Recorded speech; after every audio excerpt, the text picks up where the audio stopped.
Good morning, everybody. Roger Susanin coming to you live from the Channel 3 digital desk. We are tracking a major breaking international story at this hour, and that is the United States and the Israeli military have both hit Iran with airstrikes this morning. Now, we are talking to you right now, though, in part because we are starting to see local reaction roll in. In fact, just moments ago, Senator Richard Blumenthal issued a statement. He writes in part, "War must always be a last resort and never a first choice." The Trump administration seems to be engaging in a war of choice that rejects opportunities for diplomacy. A nuclear-armed Iran is unacceptable. And Congresswoman Rosa DeLauro writes, President Trump's decision, along with Israel, to launch direct military action against Iran to achieve regime change is a disaster in the making. He is risking the lives of American personnel and the stability of the entire region. And also, Congressman Joe Courtney writes in part, Trump's decision to attack Iran to achieve regime change without a clear mandate from the American people, congressional authority, or UN support is a dangerous go-it-alone strike that continues the policy of endless war he promised to end. And by the way, you can go right now to the WFSB News app and read these statements in full. You can also find a lot more coverage of this escalating tension that is happening in Iran right now. We're also tracking another major developing story in Hartford. This initially played out yesterday. Take a look at your screen.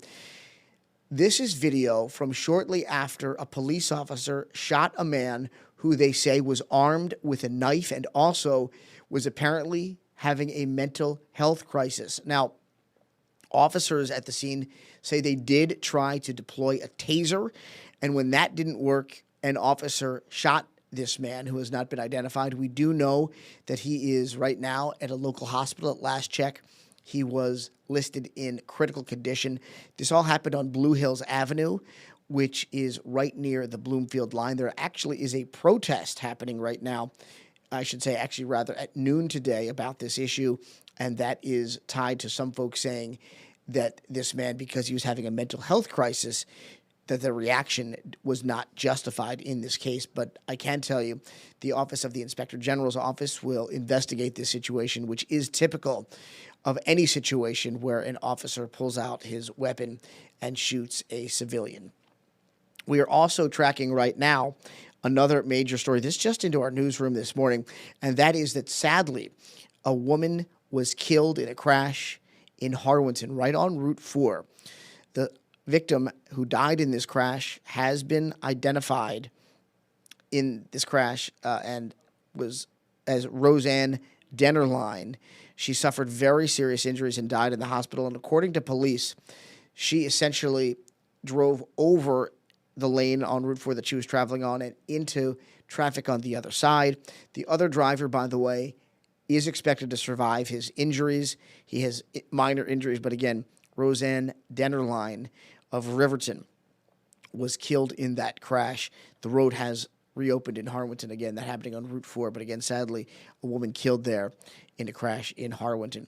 We also want to tell you about another story just into our newsroom right now, and that is that a New Haven man has been arrested on gun and drug charges after an alleged threatening incident that happened in East Haven. You can see the suspect on your screen, identified as Dwayne Lee. He's 32 years old, and according to police, he is facing gun and drug charges after police say he was involved again in a threatening incident that played out in East Haven.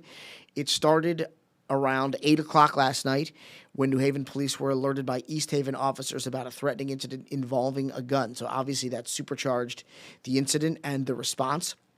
East Haven police, again, have identified the suspect as 32-year-old Dwayne Lee of New Haven. They also tell us they spotted his vehicle entering the city, and they began tracking it down. And just after 11 o'clock, so again, late last night, they found the vehicle parked in a driveway on the 500 block of Howard Avenue. Police say that when Lee saw the officers, he got out of the car, tried to run for it, but he was quickly arrested. And when officers searched his vehicle, they tell us they found a loaded .45 caliber handgun, as well as a bag containing about 20 grams of crack cocaine. He is, again, charged with gun and drug charges tied to that incident. Of course, as soon as any new developments play out, we'll let you know right away. We also want to tell you about another really unfortunate situation, and that is that 10 people have been displaced after a really big basement fire erupted in New Haven. This all happened early this morning, around 6 a.m., in fact, in the area of Avon Street. And someone called 911. The crews were able to quickly douse the flames, even though they traveled from the basement up to the first floor. But at that point, again, firefighters apparently did a really good job extinguishing the fire. According to eyewitnesses, it only took about half an hour. But as we mentioned, 10 people who lived in that home have been displaced. They are getting some assistance this morning from the American Red Cross. At this hour, the cause of that basement fire, which again spread to other areas of the home in New Haven, is still under investigation as crews try to figure out exactly what went wrong there. All right, I hope you're having a fantastic Saturday, everybody. And I do want to let you know we have our UConn pregame show before the big men's basketball game against Seton Hall today. That starts at 11:30 on the Wax. We'll also stream it for you here on WFSB+. So we hope you'll join us for that. And again, tomorrow morning, we'll likely have extended coverage during our morning newscast because of some snowflakes that are expected to fall in some areas of our state.